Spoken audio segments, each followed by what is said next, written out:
प्यारे विद्यार्थियों, मैं परजिंदर कौर वोकेशनल मिस्ट्रेस सरकारी senior secondary school Rataul import and export management trade का एक्सपोर्ट मैनेजमेंट सबजैक्ट असी स्टडी कर रहे हैं। तो कुछ टॉपिक असी जिहड़े भी कर चुके हैं हुण तक, जिन्हां दीयां वीडियोज़ बन चुकियां हैगियां वो सारे मैं ग्रीन च टिक कीते आ। असी अकॉर्डिंग टू द सिलेबस चल रहे हैं तो पहला यूनिट कह लो कि असी ऑलमोस्ट कंप्लीट कर लैन लगे हैगे आ। सो ये सारियां वीडियोज़ जिहड़ियां हैगियां वो मेरे चैनल की प्लेलिस्ट विच मैं ऐड कीतियां है। मेरा चैनल जिसका नाम है बिजनेस एंड कमर्स ग्रुप, इसकी प्लेलिस्ट में जो तुम ओपन करोगे सो इस तरीके का पेज तुहाडे सामने खोल जूगा। वेखो मैं सर्कल किया एक्सपोर्ट मैनेजमेंट, वो शो हो रहा कि 8 वीडियोज़ बन चुकी हैं। ये जी अज वीडियो बना रही हैं मैं, this is the 9th video, ये भी मैं इस प्लेलिस्ट में ऐड कर देनी है। तो तुसी पुरानी कोई भी स्टार्टिंग फ्रॉम द बिगिनिंग जी भी कोई तुसी वीडियो देखना चाहते हो तुसी इस प्लेलिस्ट विचों देख सकते हो। सो चलते हैं असी अपने टॉपिक के वाल। जो अज का टॉपिक है that is making effective business correspondence, जिसनों असी कहने कि एक प्रभावशाली वपारक पत्र विहार बनाना। वेखो निर्यात के खेत्र में पत्रों का तो ईमेल इन्हां दा बहुत ज़्यादा रोल हुंदा है। सानू बहुत ज़्यादा ज़रूरत पैंदी है ईमेल राही या किसी भी पत्र के राही एक दूजे के नाल गलबात करन दी।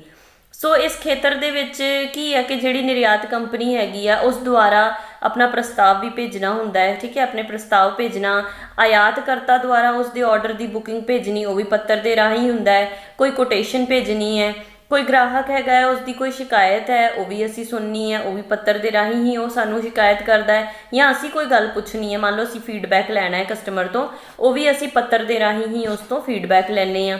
ठीक है, या इस तो अलावा असी अपने प्रोडक्ट की जानकारी देनी है, या जो साड़ी कोई प्राइस में चेंज है, कोई मुल दे विच असी परिवर्तन किया है, वो सारा जो भी कोई चेंज हैगा है, या इस तो अलावा किसी भी किस्म की कोई भी गलबात है वो सारी की सारी गलबात असी किद्दां करनी है, पत्र के राही करनी है।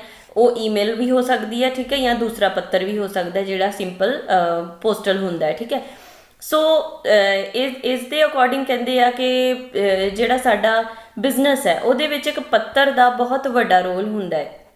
जदों असी अपनी बिजनेस की शुरुआत की, असी एक्सपोर्ट का काम शुरू किया है तो असी अपने जिहड़े कस्टमर हैगे आ असी उन्हां नूं जदों पत्र के राही अपने प्रोडक्ट की सारी डिटेल भेजते हैं। सो उसने सब तो पहली वारी दे विच ते साडा प्रोडक्ट यूज़ किया नहीं हुंदा, उसने साडे पत्र दे विच जो कुछ भी असी उहदे विच स्पैसीफिकेशन लिखियां है, जो कुछ भी असी उहदे विच जानकारी दित्ती है ਉਹਦੇ आधार ਤੇ ही सानू ऑर्डर देने ਹੁੰਦੇ ਆ। सो जेकर साडा पत्र क्लीयर होਊਗਾ, जेकर साडे पत्र ਦੇ ਵਿੱਚ जो भी ਅਸੀਂ जानकारी लिखी हैगी है ਉਹ ਉਸ ਨੂੰ ਚੰਗੀ ਲੱਗੂਗੀ ਤੇ ਓਬਵੀਅਸਲੀ ਉਹ ਸਾਨੂੰ ਆਰਡਰ ਦੇਊਗਾ, ਸਾਡੇ ਤੋਂ ਪ੍ਰੋਡਕਟ ਮੰਗਾਊਗਾ। ਸੋ ਇਸ ਕਰਕੇ ਜਿਹੜਾ ਸਾਡਾ ਪੱਤਰ ਹੈਗਾ ਹੈ ਉਹ ਬਹੁਤ ਹੀ ਪ੍ਰਭਾਵਸ਼ਾਲੀ ਹੋਣਾ ਚਾਹੀਦਾ ਹੈ।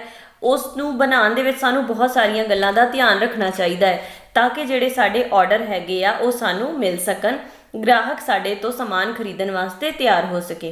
सो इस टॉपिक दे विच असी यही कुछ स्टडी करना है कि एक प्रभावशाली व्यापारिक पत्र किवें बनाया जाता है। ठीक है, उस दे विच की गुण होने चाहिए, ये सारिया चीज़ां असी इस टॉपिक दे विच स्टडी करनी है। सब तो पहला वेखो कि एक पत्र जिहड़ा असी लिखना हैगा उस दे विच की गुण होने चाहिए हैगे आ। इन्हां नूं मैं स्क्रीन ते लिखिया है, 1 by 1 रीड आउट करूँगी मैं, इस तो बाद इसनूं असी डिटेल दे विच भी स्टडी करांगे। सब तो पहला हैगा स्थानक अते समझणयोग भाषा की वरतों।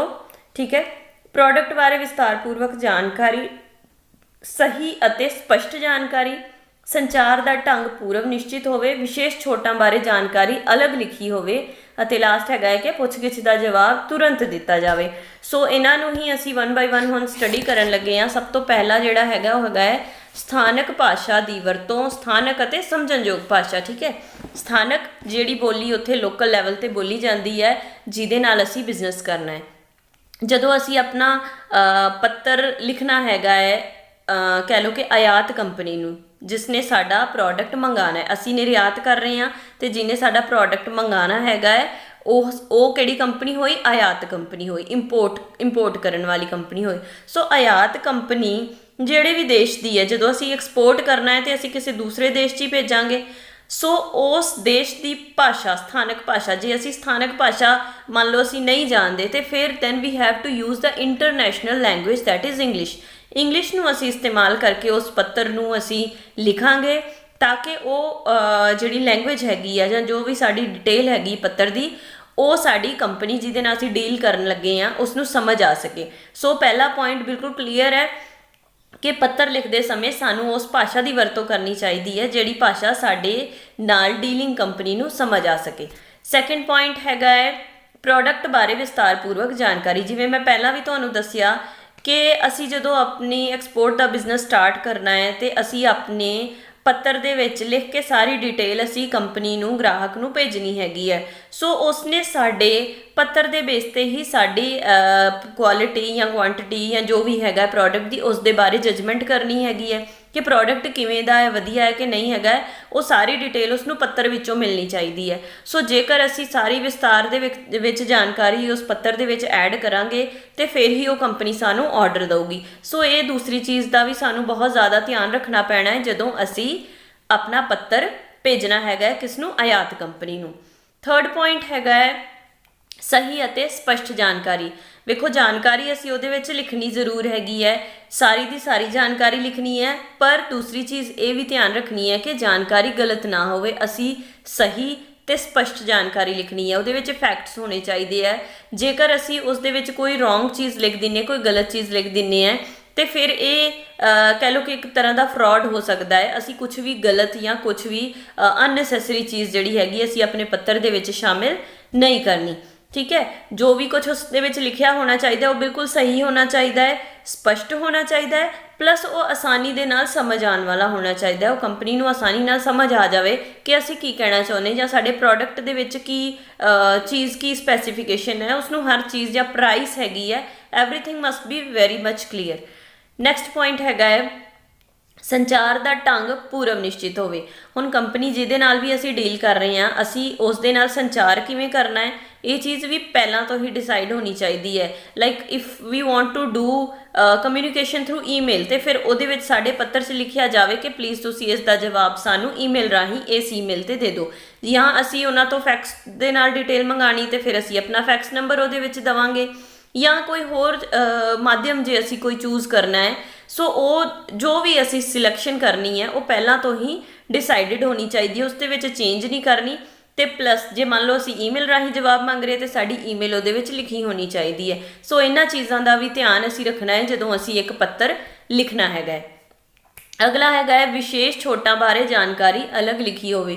ਹੁਣ ਜਿਹੜੀ ਵੀ ਕੋਈ ਛੂਟ ਅਸੀਂ ਦੇਣੀ ਹੈ ਉਸ ਕੰਪਨੀ ਨੂੰ, ਸਪੈਸ਼ਲ ਕੋਈ ਡਿਸਕਾਊਂਟ ਦੇਣਾ, ਕੋਈ ਸਪੈਸ਼ਲ ਆਫਰ ਦੇਣੀ ਹੈ, ਓਬਵੀਅਸਲੀ ਜਦੋਂ ਅਸੀਂ ਕੋਈ ਸਪੈਸ਼ਲ ਆਫਰ ਡਿਸਕਾਊਂਟ ਦਿੰਦੇ ਹਾਂ ਤੇ ਜਿਹੜਾ ਗ੍ਰਾਹਕ ਹੈ ਉਹ ਸਾਡੇ ਵੱਲ ਅਟਰੈਕਟ ਹੁੰਦਾ ਹੈ, ਸਾਡੇ ਪ੍ਰੋਡਕਟ ਨੂੰ ਪਰਚੇਜ਼ ਕਰਨ ਵਾਸਤੇ ਉਹ ਜ਼ਿਆਦਾ ਅਟਰੈਕਟ ਹੁੰਦਾ ਹੈ। ਸੋ ਜਦੋਂ ਵੀ ਅਸੀਂ ਕੋਈ ਇਹੋ ਜਿਹੀ ਚੀਜ਼ ਉਹਨਾਂ ਨੂੰ ਦੱਸਣੀ ਹੈ ਕੋਈ special offer then it must be written in some other different colour ਤਾਂ ਕਿ ਉਹ ਹਾਈਲਾਈਟਡ ਹੋਵੇ ਤੇ ਕੰਪਨੀ ਨੂੰ ਪਤਾ ਲੱਗੇ ਕਿ ਹਾਂ ਵੀ ਸਾਨੂੰ ਆਹ ਜਿਹੜੀ ਆਫਰ ਹੈਗੀ ਹੈ ਇਹ ਨਿਰਯਾਤ ਕੰਪਨੀ ਵੱਲੋਂ ਮਿਲ ਰਹੀ ਹੈਗੀ ਹੈ। ਸੋ ਇਸ ਚੀਜ਼ ਨੂੰ ਲਿਖਣ ਵੇਲੇ ਵੀ ਅਸੀਂ ਧਿਆਨ ਰੱਖਣਾ ਹੈ ਕਿ ਕੋਈ ਵੀ ਅਲੱਗ ਤਰ੍ਹਾਂ ਦੀ ਆਫਰ, ਕੋਈ ਸਪੈਸ਼ਲ ਆਫਰ ਜਿਹੜੀ ਹੈ ਉਹ ਅਲੱਗ ਰੰਗ ਦੇ ਵਿੱਚ ਲਿਖ ਦਈਏ ਜਾਂ ਉਸਨੂੰ ਅਲੱਗ ਉਸ ਦਾ ਫੌਂਟ ਚੇਂਜ ਕਰ ਦਈਏ, ਮੇਬੀ ਉਸਨੂੰ ਬੋਲਡ ਕਰਕੇ ਅਸੀਂ ਲਿਖ ਸਕਦੇ ਹਾਂ ਤਾਂ ਕਿ ਉਹ ਆਯਾਤ ਕੰਪਨੀ ਨੂੰ ਪਤਾ ਲੱਗ ਸਕੇ।